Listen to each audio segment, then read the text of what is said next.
Chapter 29. Bubbles burst from her mouth in a scream as she plunged down rapidly into the cold depths.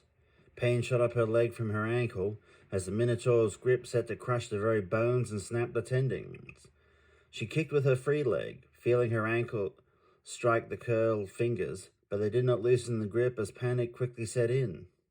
Looking down, she saw the glowing violet eyes regarding her with a cruel triumph as they continued to sink deeper and deeper. It did not seem to care for its own life. It was determined to die and take her with it as its final cruel act. They landed with a shudder on the ocean floor, silk kicking up around the Minotaur's ankles as it braced itself. It pulled her down to its eye level, its free hand gripping her around her neck, squeezing till her face felt like it was about to burst. Her eyes bulged, her lungs burned. She was helpless against the incredible strength of the beast which gripped her. Burning with uncontrollable rage, she refused to submit. She stabbed her hand forwards, the fingers pressed together. Her hand was small enough that she was able to fit it into the opening of one of the Minotaur's nostrils. She met resistance at the depth of her third knuckle, but by gripping the hand that was strangling her, she pulled herself closer. With a pop, her hand disappeared past her wrist into the hot, gooey nasal passage.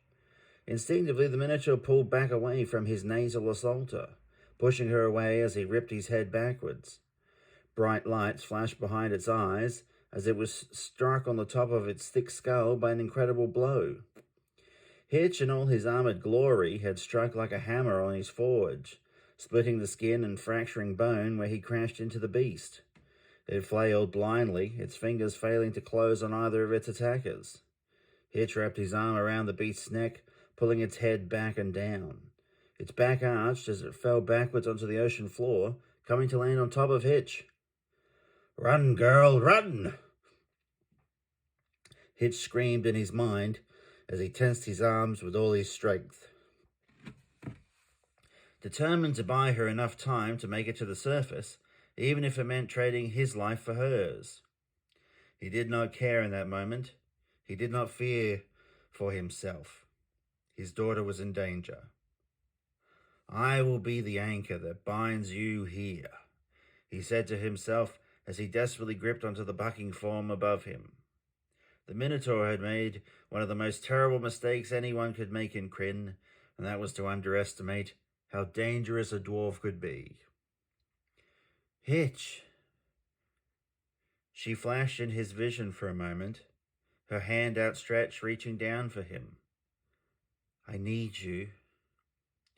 He saw her face now, calm and serene. Her hair floated above her head as a halo. Sunlight streamed down from the surface of the water as though it was bright as day. Hitch knew he could not let himself die here. He knew something he had known since the first night she had appeared in the doorway of his forge. If she lives, then I must live. In his battle-frenzied state, he'd forgotten about the dagger sheathed at his hip. Reaching down, he felt the grip and pulled the blade free. Gripping the beast tightly around the throat, he pressed the tip of its dagger to its ear before plunging it to the hilt in one swift motion. It bucked and spasmed, thrashing free of his grip.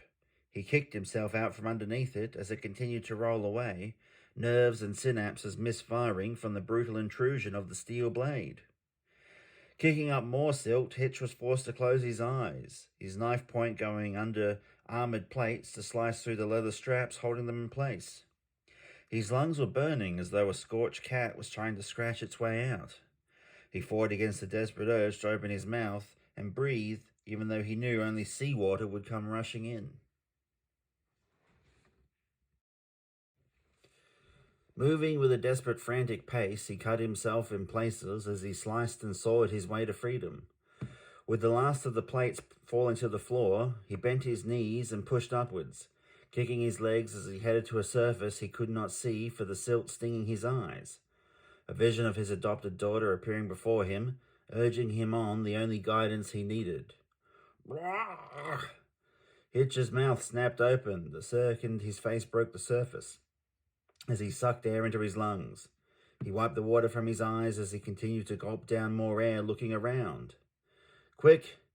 Help me get her on board. Hitch turned to see Turf and the others lifting Cielo onto the ship. His heart sank when he saw her limbs were limp. Grabbing great handfuls of water, he pulled them back to himself, frantically paddling towards the boat as he tried to call out to them.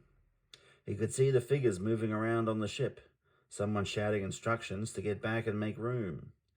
His progress felt painfully slow as he got closer and closer. It wasn't until he was almost touching the sides that he was able to get their attention and was quickly hauled on board. He shoved the others out of the way and rushed over to Cielo. Turf looked up with red-rimmed eyes, his face cracking as he tried desperately to do anything to try and revive her. Her face was so pale, the long brown hair plastered across her forehead. Hitch scooped her up in his arms, cradling her as he had done when she was a mere toddler. You called to me. You called to me. Wake up! He shook her limp body, her open eyes staring up blankly at the sky above them. No, no.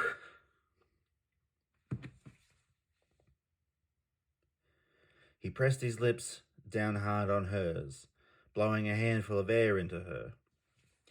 He turned his head away for a second, drawing in another breath, before pressing his lips to hers again.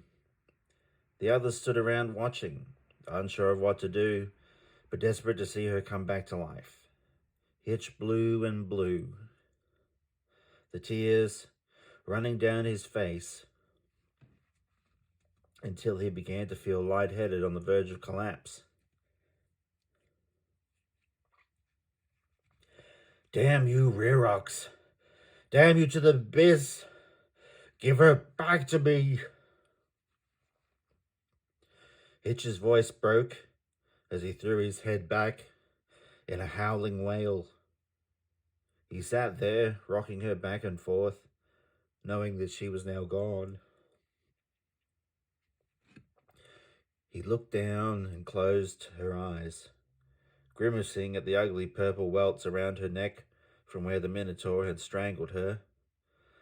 She had died, fighting against such impossible odds, alone in that watery nightmare. It should have been me.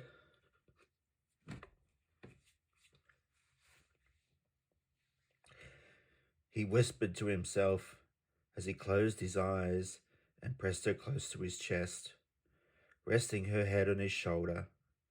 He did not hear the shout of alarm as the forces of the Dark Queen appeared on the harbour, the crowd pointing out to the small boat bobbing by itself. He did not feel the passage as they cut through the water, or as desperately pulled as the single sail was hauled to catch the wind. In that moment, he did not care if death came for him. He would not have flinched if a dragon had appeared overhead and roasted him alive with its fiery breath. He would have gratefully turned his head to the sky as a smile broke across his face, knowing that he would have soon be reunited with his Cielo.